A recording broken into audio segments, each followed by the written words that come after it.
Welcome back to the show, guys. It's been a minute. I know I've been busy the last 2 weeks. I've been working with the Muay Thai Awards, just doing their filming and their editing. So I do apologize. I haven't been able to upload as much. But today we got a special guest. This man, he's a veteran, in MMA. He's fought in UFC.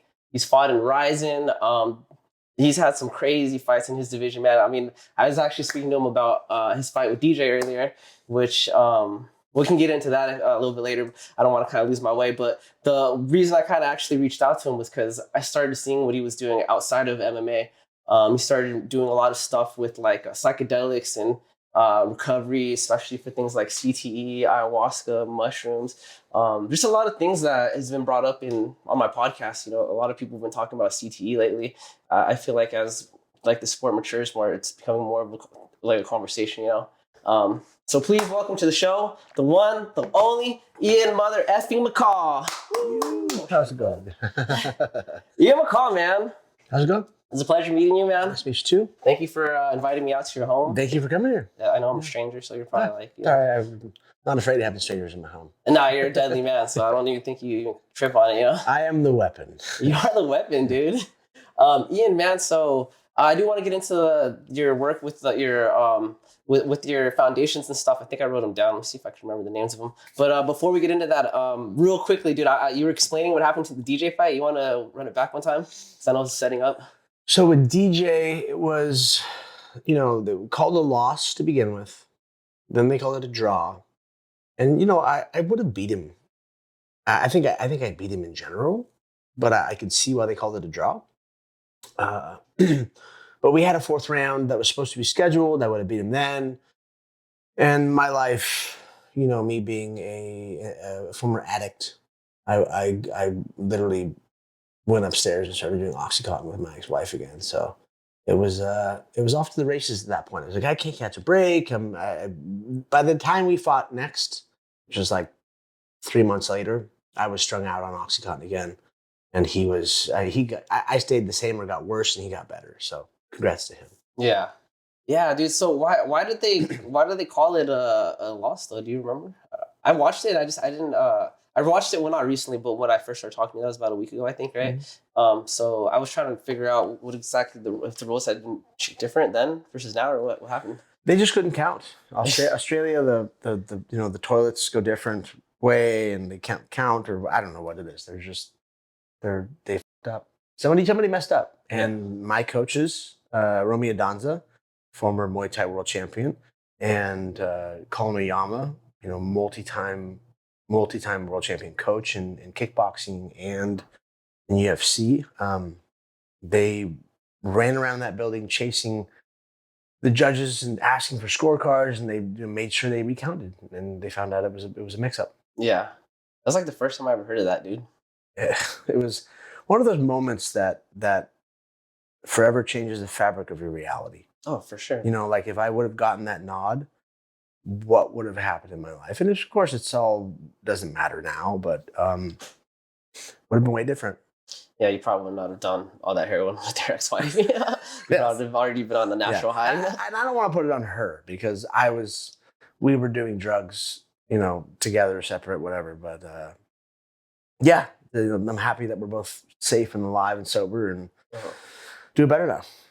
So, a quick question: were you strung out when you had that mustache, the troll?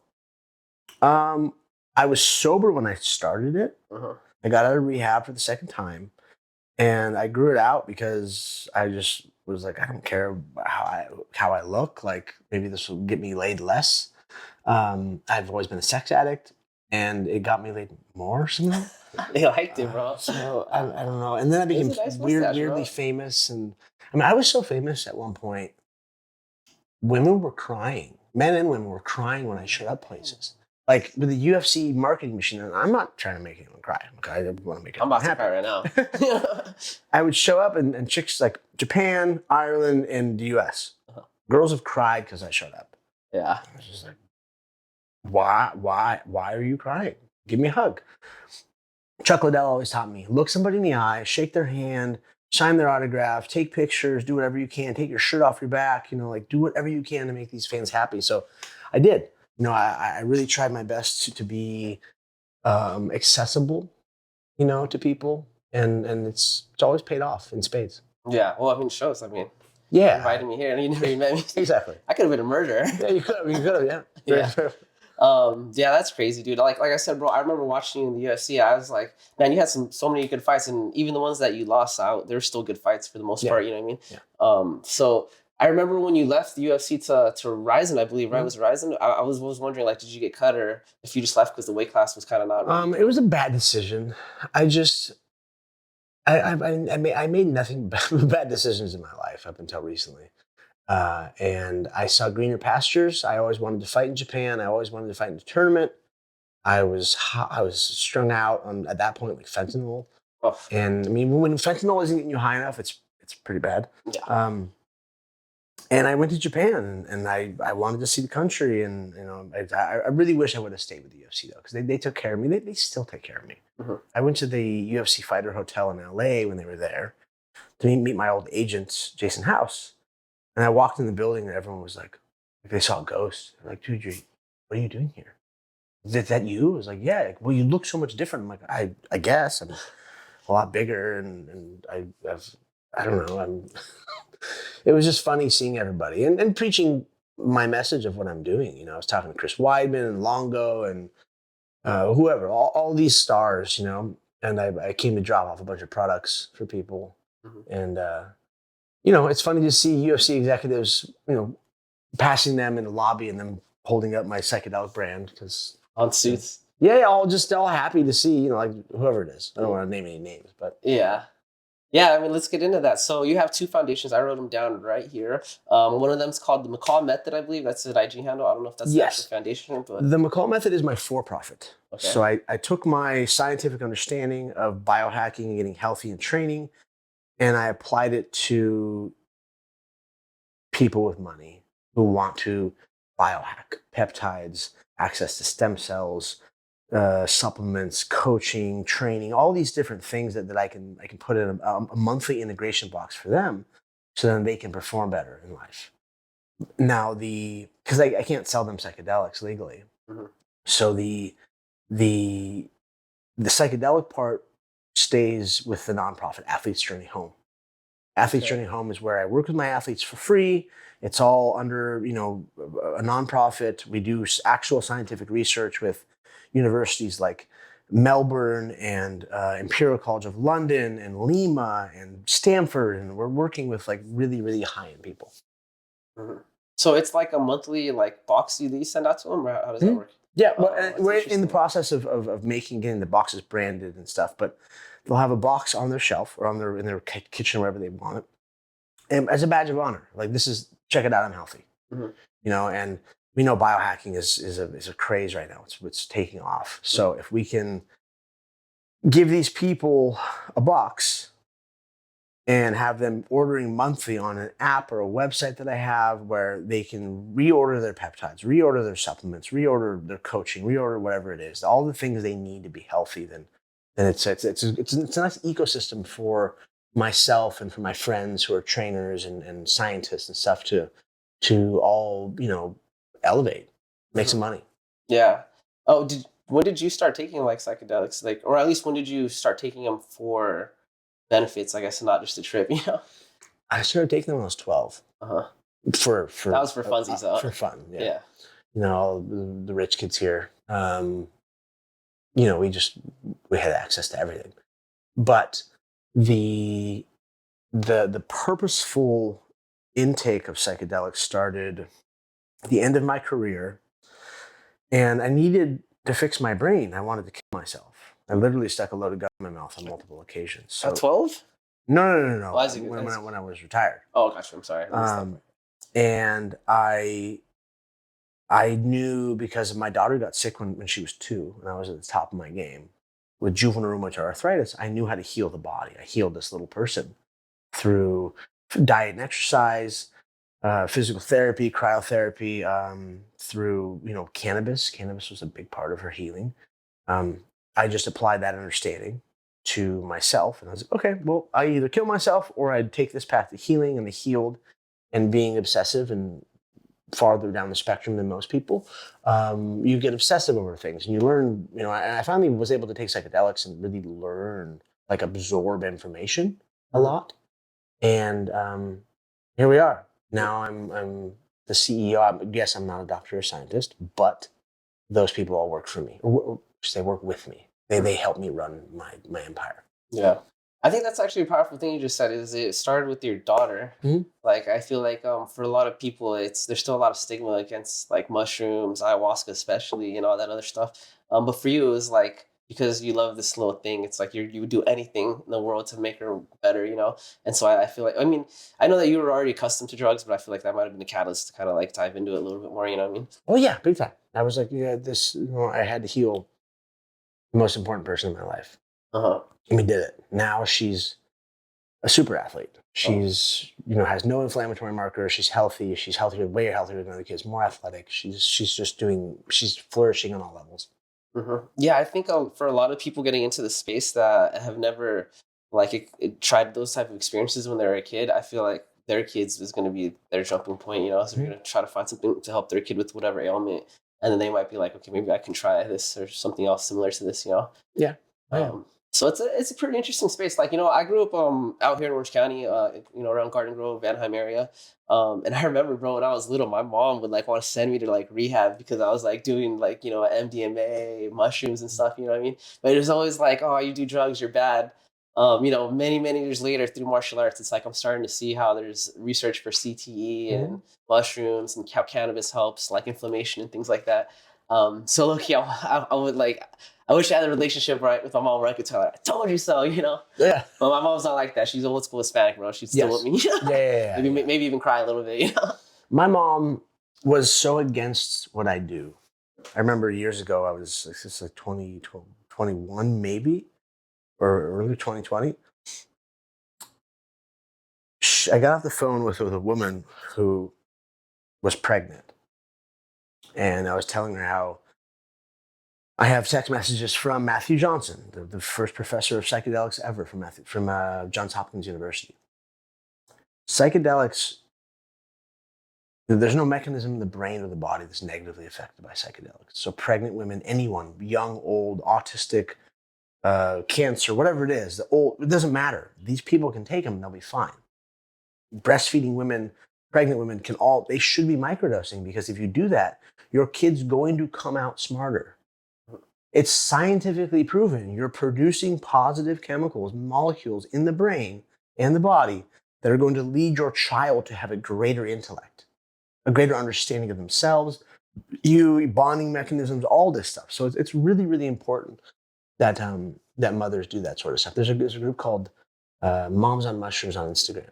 It's a huge movement, and you check it out because they're making waves. Yeah, that's cool. Yeah, I remember when I first started learning about the benefits of psilocybin I saw a Netflix documentary a couple years ago. It was I don't know if you've seen it, but it's like I think it was called Mushroom or something. But it was talking about how stimulates like what is it? Fantastic Fungi? Was it Fantastic Fungi?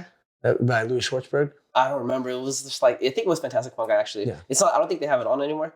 Right? It's already. I'm not sure. I was at the premiere when Louis put it on in LA. Oh, that's amazing, dude! Dude, that was a great documentary, man. It was one of the most visually appealing documentaries of all time. I tell people, like, look, Louis won awards with Disney. It's not all about psychedelics. It just shows how mushrooms can eat plastic. Mushrooms can sequester carbon out of the air. Mushrooms can do all these things, and they're going to heal the body. They're going to heal the earth. They're going to heal like everybody. Mm-hmm. Yeah, and he talks about how it stimulates your nervous system, and they broke it down in such a way that was like digestible for someone like me. But I didn't go to school for none of this, you know what I mean? Like, so I mean, I was a music major, bro. I'm not a smart dude, you know what I mean? But he broke it down to a point where I could recite it to like my friends and be like, "You need to be doing this, bro." Yep. And it's really interesting because I think that same documentary talks about how the fungus can move carbon from other plants to the root system, right? And because I work in cannabis, it's like you see a similar, like when there's a system of growing, it's called a drain and fill or ebb and flow, and I always notice my roots get bigger when I do ebb and flow, and that documentary made it all make sense because I'm adding funguses in there. They're carrying like carbon through the roots and passing it to the smaller plants. This is all stuff that our brains can benefit from, you know. Like we're no different than you know, these other plants. I know we seem a lot better and more sophisticated, but at the end of the day, baby, we're just living. Well, yeah, the neural network looks exactly like the fungal network, the mycelial network, you know, the vascular network. It all looks the same. It's the same sort of, you know, continual network of processing information and you know, giving and taking these chemicals and carbon or whatever it is. Like we're all built the same. We all have fungus and bacteria in our bodies. That's what we're made of. So it's very important that we interact with these things. Mm-hmm. Yeah, I thought it was, like I said, it was a great documentary, and I try to take mushrooms as much as I can now. You know, just because of it, I feel like it does something. It does, yeah. They're very good for you. Not just the psychedelic ones, everybody. Take Lion's mane, cordyceps, reishi, whatever it is. You know, like these mushrooms will help you. So they all have polysaccharides and beta glucans in them. Because, you know, let's say like someone says, "Oh, I took antibiotics and fucked up my immune system, so now I'm taking prebiotics." Okay, cool. What else? Well, there's probiotics too, and then there's digestive enzymes, and there's, you know, there's all that sort of gut stuff. But then our stomachs don't just have bacteria in them; they have fungus. So if you add in mushrooms, you have, and one mushroom is one, say, shield of defense against a virus, bacteria, fungus. If you have 14, 15 different types of mushrooms in your body, that's 14 different polysaccharides and beta glucans that will then shield your cells, your immune cells, from all those bad things, pathogens, you know, like coronavirus or whatever it is. coronavirus, penicillin. Mm-hmm. That's a good one, right? Yep. Which I know a lot of medicine is becoming like, it's like penicillin immune, or what's the word where it's like build a tolerance towards penicillin, which is ironic. But yeah, penicillin is a good one, bro. Every time I talk about like psilocybin, I always tell people, bro, you're taking penicillin. It's the same thing. Yeah. You know what I mean? It's just a little bit different because it doesn't get you high. Yeah, of course. Yeah. We're working on that. Yeah. Trying to get some valid penicillin to get this high. We'll figure it out. We'll figure it out. You know, we got the best minds. Ian McCall, I believe in you, buddy. Yeah, that's crazy. That's really amazing. And you were showing me how you're starting to do these ayahuasca trips now. Yeah. So my major fundraising thing this year, my major life's work study is in ayahuasca. So in April, I'm taking Cain Velasquez, Mark Irwin, a few other, you know, John Peretti, the first matchmaker of UFC, an Olympic bobsledder, a UK boxer, taking these people to Daniel Carcillo's mushroom clinic in Oregon in April. We're collecting data for a mushroom study. Then I'm going to bring Cain and them on stage with me at MAPS. MAPS is the biggest psychedelic organization in the world. We're going to have a panel. They asked me to have a talk, and I was like, I don't want to give a talk myself. Mm-hmm. I'm not trying to be famous like the rest of these people. Like let me bring my cool friends up here, and we'll talk about the data we collected. So then we can raise money, because I need at least $3, $4, $5 million for this ayahuasca study. It's $10,000 a person, just to study bodies and brains. That's crazy. You know, we're doing over 1 million markers in the human genome. We're doing Finkel testing, so people are going to have to shit in a bag. Blood, brain, neuroimaging, pre, post, during, you know, 1 month, 3 months, 1 year, 6 months, a year after, trying to figure out how ayahuasca affects the body completely. And this is at the Ayahuasca Foundation in Peru, right outside of Quitos. We have a lab there. You know, the Ayahuasca Foundation, there's no greater legitimacy of ayahuasca you can have. It's Shipibo led. So you have 2 days of testing before, 2 days after, and you have 10 days in between of 5 sits of ayahuasca. And then there's purgatives, and there's the vomitivos, make you throw up. There's floral baths and all these other sacred things they do for you. So yeah, it's you know, it's really intensive, but I'm excited to take people there. Yeah, that's crazy that you're working with MAPS, bro. For those of you that are watching that don't know who MAPS are, it's like this community of scientists that are pushing the research of psychedelics. And it's crazy because they've been, somehow they can keep getting these licenses for these drugs that are like Scheduled 1. I don't know how that works out, but they're working their magic. It's because they're run by the CIA. Dude, you said it. Well, who else? You know, like, I think you think Operation MK Ultra ever stopped? Dude, I did a whole podcast episode about MK Ultra, dude. Me and my buddy went deep into it, dude. But we'll get into that later. But. Yeah, and I don't want to throw any shade at Rick Doblin and them, but like, It's a CIA run org. Yeah. And my mentor, or a friend of mine, he wrote the book Road to Eleusis. And he wrote it with Leary, Ruck, and Wasson, 3 pioneers of psychedelics back in the day. He was the 19-year-old religious scholar who those guys took under their wing back in the 70s, and he scribbled everything down for him. And he doesn't get any credit for it. Have you heard of Immortality Key? I've not. Brian Murray Rescue. It shows how he took his info from the Road to Eleusis and expanded on it. And now there's a class at Harvard about this. There was a place in Eleusis, still is. It's a city where Socrates, Plato, all these famous people from Greece would go, and they would ingest something called the koukion.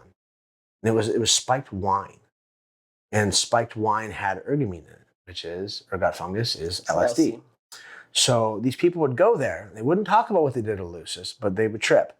They'd have these wild journeys, and that's where Western civilization started. That's where the ideas for all this happened, and that's where they took, the Christian religion, and they made it, because it was from there. It's basically Paleo Christians, so they were pagans. Mm-hmm. Jesus was a mushroom shaman.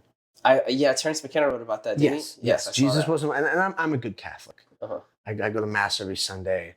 I'm doing like a spiritual warfare course soon. Like, I actually have priests that want me to help serve mushrooms and ayahuasca in churches. It's pretty crazy. That's crazy, but bro. They're coming around to it. It's really, really neat. And they showed how this cardinal, this king, this pope would take things from the religion and make these holidays from pagan holidays and do this and do that. And they ended up taking the sacrament from us, which was the koukion, or which was whatever version of it, mushrooms. And they were like, look, you can't, we're keeping these books written in Latin, so you can't read them. Most of them couldn't read anyways. Most of them were slaves. Mm-hmm.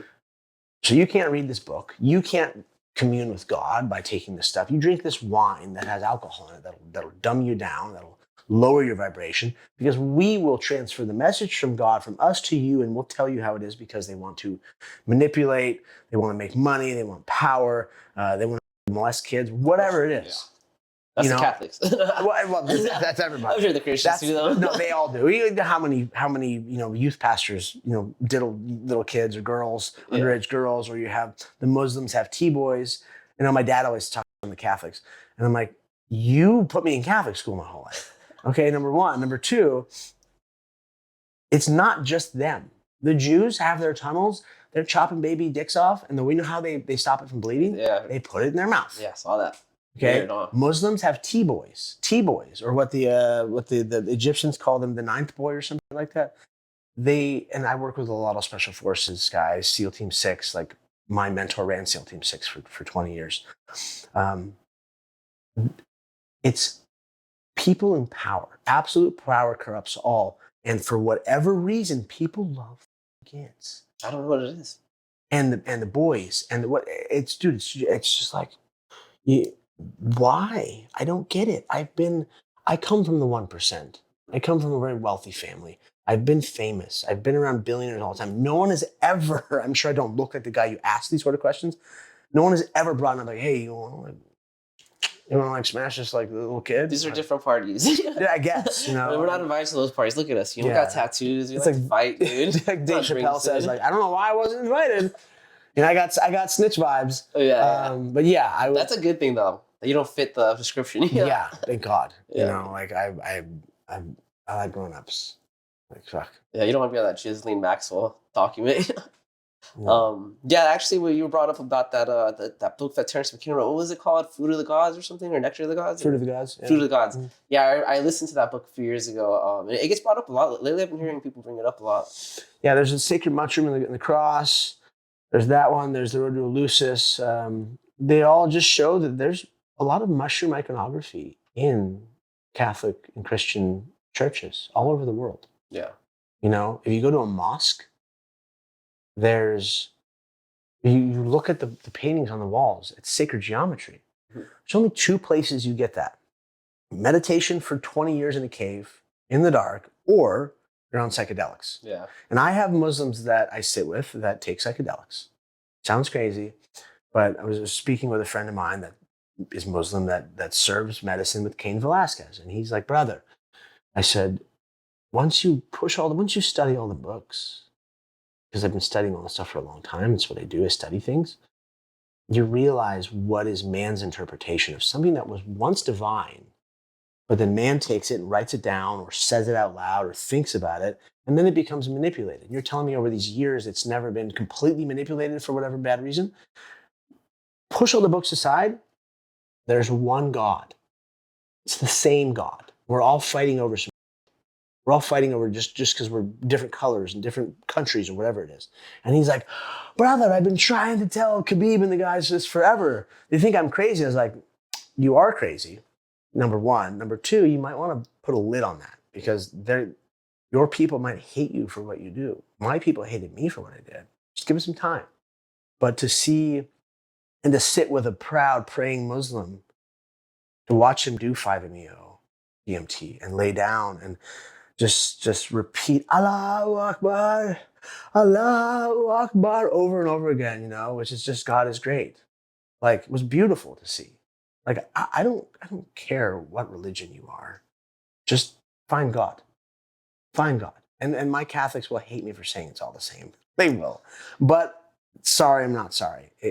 Like, there's we're all just in this together, and I wish we could get around to that. But at the same time, I understand we're at war and whatnot, so it's just it's a mammal thing, you know what I mean? Even before us, it's like prior creatures that hominoids were fighting over. Yeah. Who was the one to listen to and whatnot, Who's the head chimp? Yeah, I've never a little bit about me. I'm biracial. My dad's Vietnamese from Vietnam. My mom's from Mexico. Yeah. Okay. So in my household, my mom, she was a Jehovah's Witness, and then when I would visit my dad, he was Buddhist. And so just growing up and learning about those two completely opposing religions, I mean, it's hard to even call out Buddhism religion. Like we do out here, but technically it's not. It's more of like a spiritual thing, I philosophy, guess. Yeah. Yeah, but I've studied a bunch of it. Right, so growing up and learning about these two, I just was like, I don't know, man. I'm just gonna not go with either of them. Yeah. I like the Buddhism more though. They're way more chill, but they have some of their own weird stuff. Like when someone passes away, you can't eat meat for like 9 days or something like that. It's like 49. I believe it's 49 days. Even the Dalai Lama was a pedophile. Yeah, bro. You see how he kisses the kids? Yeah, that's weird, huh? Like no one called him out on that. People have, but what are you gonna do? It's again these people in power that do whatever they want. So you should have max on them kids, bro. It's tongue and everything. Dude. Suck on my tongue. Fuck you, man. I got invited to meet the Dalai Lama one time, and it was cool. It was a great experience, and I now after seeing that, I was like, oh, kind of ruins it, huh?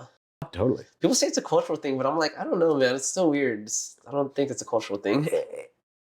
If it is cultural, we need to burn those cultures to the ground. Exactly, just because it's cultural doesn't make it right. 100%. You know what I mean? Like, and it's kind of, that whole situation is interesting because he's like in India, but he's like controlling fucking his people in China.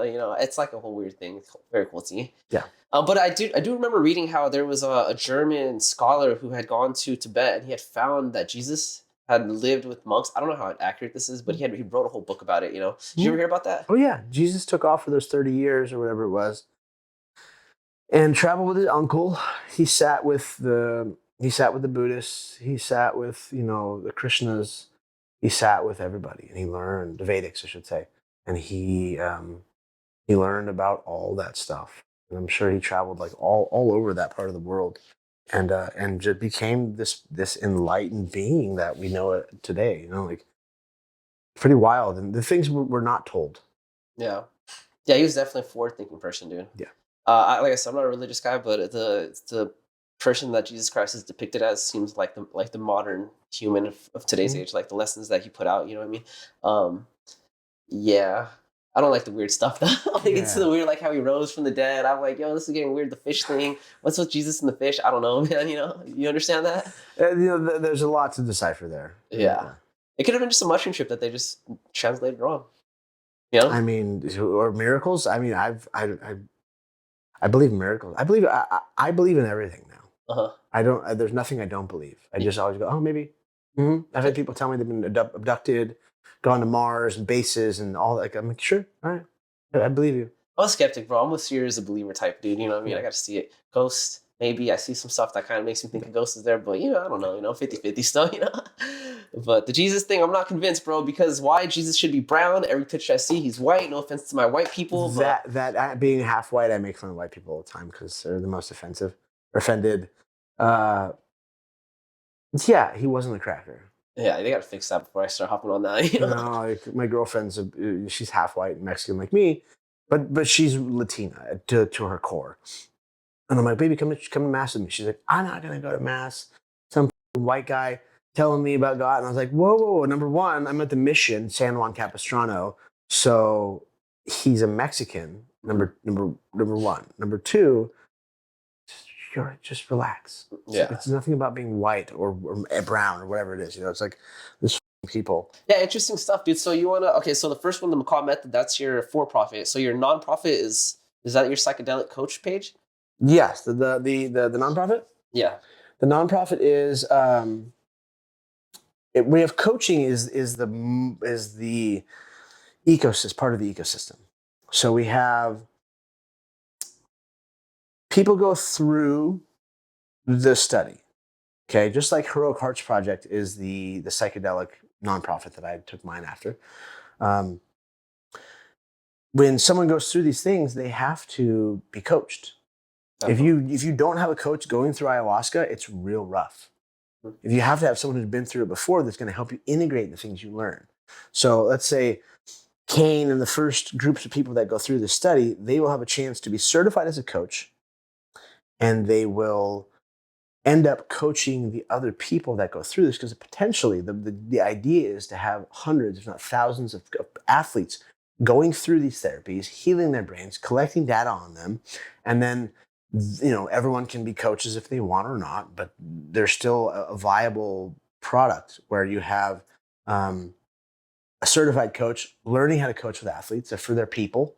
And then after that, then they can go fetch a high dollar from a CEO or from everyday people. Mm-hmm. Yeah, the coaching thing is important because I remember my first time doing DMT, it was like a shit show, bro. You know what I mean? I remember it was me and my boy Trey. He's actually my co-host.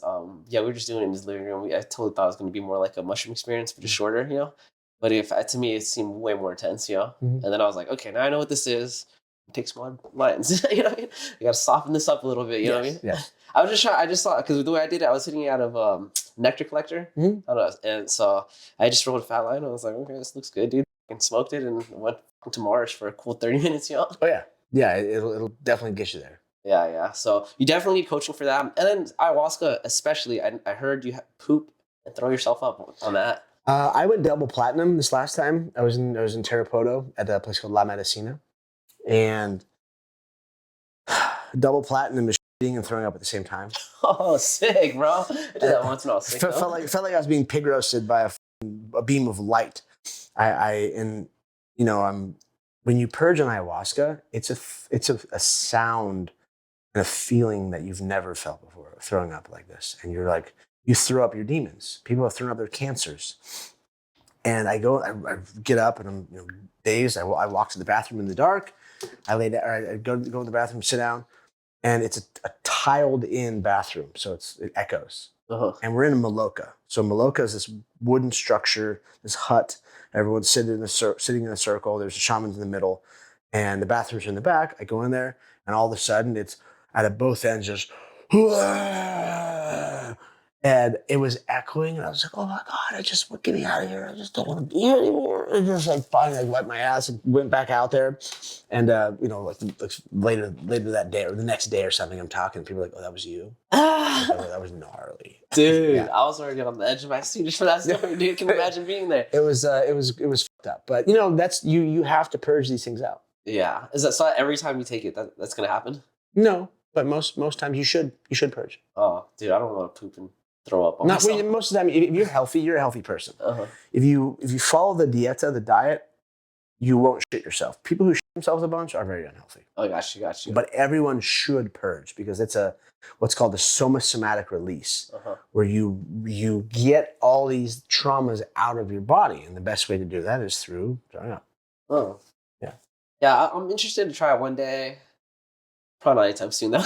Take your time. You'll be called. Yeah, Don't rush into it. If you rush into it, you'll make mistakes like I did. Yeah. I'm gonna do it the same way I did mushrooms. Just people kept asking me to do it, and one day I tried it, and it's okay because I decided to do it, and I wasn't peer pressured. Ecstasy, I was peer pressured. I felt like I had to go to the hospital. Time of my life though, but I felt like my heart was gonna come out of my chest. You know. What was the most like traumatic experience? I guess, or not want to say traumatic, but what was the most heaviest experience you had on ayahuasca? I won't say traumatic because it does the opposite. You know what I mean? Man, first time I dealt with the death of my best friend who died in my arms, Shane Del Rosario, UFC fighter who passed away, world champion in kickboxing. I had to deal with that shit. That was gnarly. And then probably I was in Mexico in the jungles one time and down in the Yucatan, and I relived every fight, every sparring session I've ever had in my life. And I had to, because I hated fighting at that moment. I had to relive it all and deal with it. What's up, Bradley? You Appreciate it. That's it. Guys have a good one. So, sorry, that was my brother interrupting. That's your brother? Yeah. Like your blood brother? Oh yeah, my big brother. Oh, dude. Yeah. Sorry. So, I relived every fight I ever had, every sparring session I ever had, and because I had to fall back in love with fighting. Mm-hmm.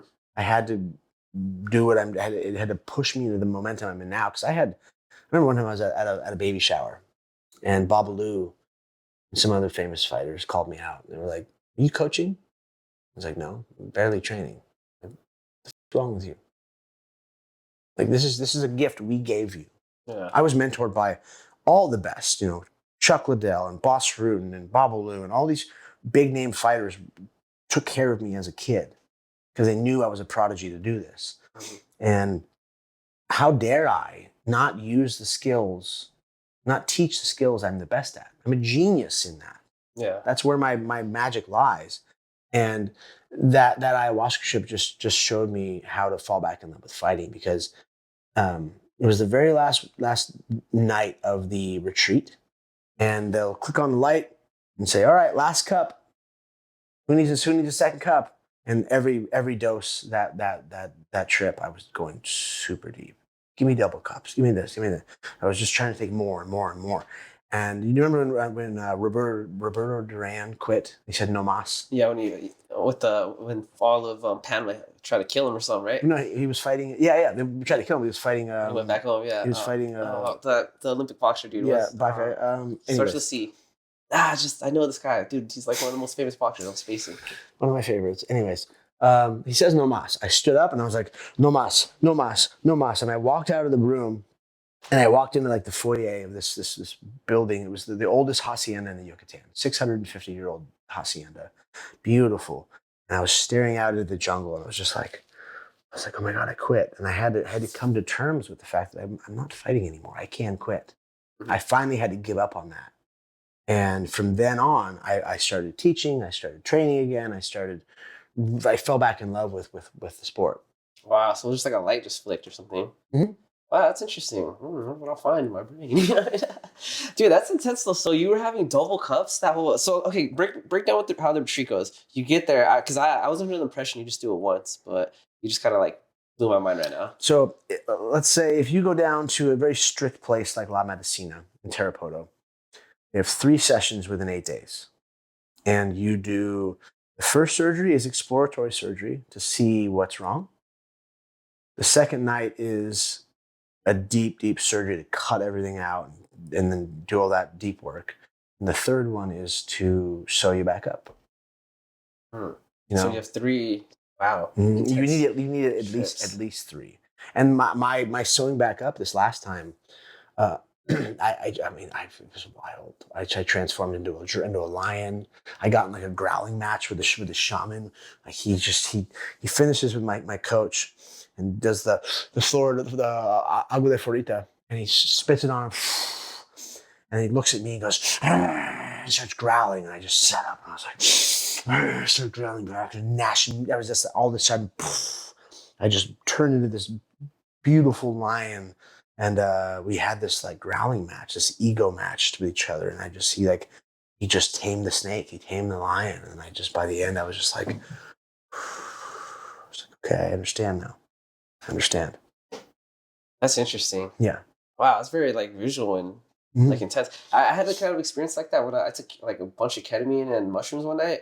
And I felt like I had a crazy visual experience, something not like that, to where I was like growling at shit. But I had never taken, I'd never been on a psychedelic trip where I could literally see myself in something else, you know? I remember, dude, I think I told the story, I don't know when it happened on the pod, but I don't know why I saw this dude. I ate some mushrooms, was ready to go to bed, so I was like, I'm just doing fat line of ketamine to help me sleep and then knock out, you know? I usually have sleeping problems, so I was doing ketamine to help sleep for a while. But anyways, I took my bump, dude, and I remember like it transported me to like some Lord of the Rings like era, bro. And I remember I was like with those, what are those guys that live in the ground? Like not the hobbits, but the other fools, the shorter. Oh, the not gnomes. Basically like known people. I remember I was with them. They're showing me their little dugout, you know, and I saw like the bad guys in these suits of armor, and I remember looking at them and like there was no one inside. It was like a light, like a fire was inside of them, and I remember like they dressed like the bad guys, but I wasn't scared, you know. And so I was like, I think I have to go with these guys. I think they're trying to show me something. And so I remember following them, dude, and like they took me to this room in the cave, and all of a sudden I was up on top. I was like on the ocean now, and then they went away, you know. And I was like, no, come back. What did you want to show me? And I remember I woke up, you know, and I was like, let me hit another line. I think they gotta go somewhere. Yeah. Yes. But it never came back, dude. And I don't know what that meant. I don't know if it was just my brain being retarded or what, but you know. But that was like nothing like what you were talking about, you know, but that was the closest I've ever gone to that, you know. Yeah. Usually when I take mushrooms, it's not that intense, you know. It's more faces or something. Yeah, you gotta stack things. Yeah. Stacking, you know, medicines is always fun. You know, like whether it's like MDMA, it's psilocybin, and ketamine at the same time. But you know, be careful. I always tell people like less is more sometimes. Yeah, try it out. Wet your feet a little. Yeah, right. You can always take more. You can't take less.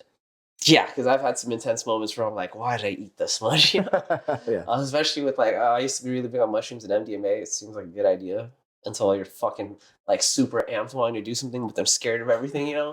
And you're just like, fuck, I'm just gonna stay home now. You know? Nah, I'm gonna lay down. You know what I mean? Yeah, that's really interesting though. When's your next trip out there? To Peru? Yeah. September. Oh, that's going to be the one where you do with maps and all that, correct? Right? Well, maps is only, we're just raising the money through them and speaking on stage. We're, yeah, that'll be the next time to Peru, but I go to Colombia hopefully before then. I'm supposed to lead 10 to 20 athletes or fighters specifically down to Peru or down to Colombia, to Medellin, to Luara. Ayahuasca, and they're giving me an insane deal, like $400 a person. Yeah. It's crazy. Usually ayahuasca is like a couple grand. And we'll go down there and we'll lead, 10 to 20 fighters through the ceremony and hopefully help them heal and create some content behind it so we can push our message. I'm trying to create an army of athletes and fighters, specifically fighters, to push this message. Like Mark the Shark Irwin, bare knuckle boxing's world champion, Todd Duffy, famous fighter. They're now fighting not for themselves, but they're fighting for the cause. Mm-hmm. They're saying, look, I'm fighting because of this nonprofit. Help me raise money for this. Yeah. Todd Duffy, didn't he just do a boxing match with a bare knuckle? Or?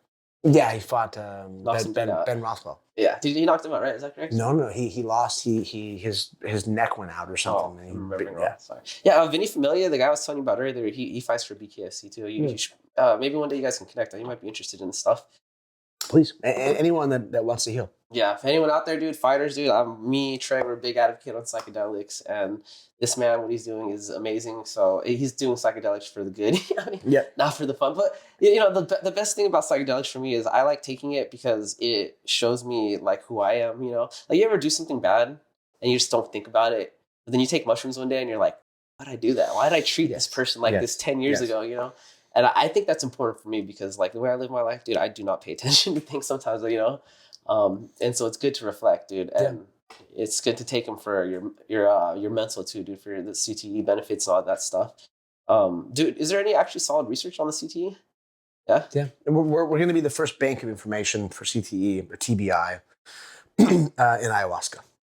For mushrooms, it's all being collected. Ibogaine has a ton of data. But we're getting there. It's up to people like myself and my organization to do that. Yeah, I've seen a lot because I think Mexico it's legal, so there's a lot of stuff published from out that way. Yeah. But I just did Ibogaine a few months ago. first time, Mhm. yeah, it was just because there was a reason for it. I'm patient zero. I have to be, if I'm going to send people down there through my nonprofit, I want to do it myself first Spirit. and then experience it. So it was dark. It was not fun. I don't ever want to do it again, but I can, it's highly recommendable for people. Yeah, yeah. A lot of people say they just need to do it once, but I've seen a lot of results about how it can rewire your synaptic nervous system to, especially for like addiction or something, it can start blocking those addiction. What's what I'm looking for? Like that wanting of addiction. I guess they spacing, but you know, yeah. Yeah, man. Honestly, I've been fortunate, man. Growing up, I like to play with stuff, but I was never like addicted to anything. I don't have that gene that makes me want to keep doing it. I just do it for fun, and I continue to do my responsibilities. Lucky. Yeah. Yes. Some of us not so lucky. A lot of people that I've met, you know. Yeah. So what's next for Ian McCall, man? You got these nonprofits, you got this profit. Is there anything we missed? No, I don't think. We also have a DMT X study, NN-DMT, Dr. Andrew Gallimore's protocol. You know Graham Hancock? Yeah, Graham. So I'm on a pitch deck with Graham now, which is like, he's my hero. Yeah, he's awesome. And to go to the small island country of St. Vincent in the Caribbean, they gave us a license to do whatever we want, to study whatever we want, to do all these things. So we'll be, plugging people right into the matrix for over an hour. It's intravenous, extended state for over an hour DMT. So they hit me up and we're like, hey, we know you're studying ayahuasca. We don't want to be disrespectful, but would you, like that's the chemical interactions and yada, yada. We don't want to study that. We know what it does to the brain. We want to study the visionary state. And I was like, of course. I only study the other stuff because I have to. It's what I do for a living. Like if I could only study visions and manifestations in the DMT realm, like, duh, sign me up. Dude, when I did DMT, I felt like this is how I felt my first time doing DMT. I felt like there's like a world that exists inside of our world. Like people talk about ghosts and spirituality and stuff like that, but I'm like, what if our planet is being shared with these other living beings, but we just can't interact with them? But then certain drugs can allow us to get a glimpse of what's going on this other side, you know? Yeah. But we're sharing it. It just it is. I don't know how to explain it, but that's how my brain put it together, you know? You did a pretty good job at it. Yeah, I remember thinking that, and I was like, I told my homie about that, and he just was like, "Yes, let's do it again." I was like, "Bro, am I genius or am I high?" Yeah, a little bit of both. Yeah. Yeah. All right, Ian McCall. I mean, what's next with your martial arts stream? We talked about psychedelics. Anything? So I'm coaching at Fight Strong in San Clemente. We have a couple of really good fighters. Very, very good potential. I have a good group of kids now. So. Helping them, helping the Rotolo twins and all the people Patinori train and get better. So just trying to help do, still be the stone that they sharpen their blades upon. I'm no longer a blade. I'm just the stone. I'm the guy that they're just getting better with. So equally as important. No, yeah, someone has to do it. I'm 40 and I can still up. Like I came off the yoga mat and they beat up someone who was in the top 5 because they asked me like, hey, will you help me train? And I was like, sure. And we ended up sparring, which I didn't want to. And they punched me too hard and I kind of had my way with them. And sure, it was only one. It was more than once, but it was. It's nice though. It reminds you. I could physically. I could come off the mat. I could come out of this chair, and I guarantee you, I will make top 5 in the world in the UFC. I'm just still that good. Yeah. I don't mean to be cocky. It's just the truth. But my body wouldn't want to ever do a training camp again. Nor do I want to hurt anybody or have anybody hurt me. So it's like all that work for nothing. And the UFC would never sign me. Yeah, and all that ayahuasca for nothing. You got to go back to the drawing board. Yeah. You know what I mean? I'm not into fighting anymore. I'm an adult now. Yeah. Well, I'm glad your last trip or the trip, not your last trip, but the trip that got you back into coaching. I'm glad that happened, bro, because you're an absolute legend, dude. Yeah. I loved watching you on TV, and like I love that you're still helping people now and helping the next generation get better, man, and make it. Because the UFC has been, they've been signing some people that I feel like are questionable. So hopefully your guys can make it on and bring the UFC I hope so. back. I've got one really interesting prospect. He's 6'7", 196. And he's only been training like less than a year and a half, and he is a straight killer and smooth and just so good. So hopefully we can get him some fights as people keep ducking him. What, do we have a name for this kid? Stu. Yeah, Kaheem Stewart. He has no amateur fights yet. No. Oh, so he hasn't any fights at all. No fights, but Smokers or PKBs? Or nothing. But I've taken him to spar with legitimate pros, and he tunes everybody up. After like barely a year of training, he's fucking these people up, and I'm like, damn.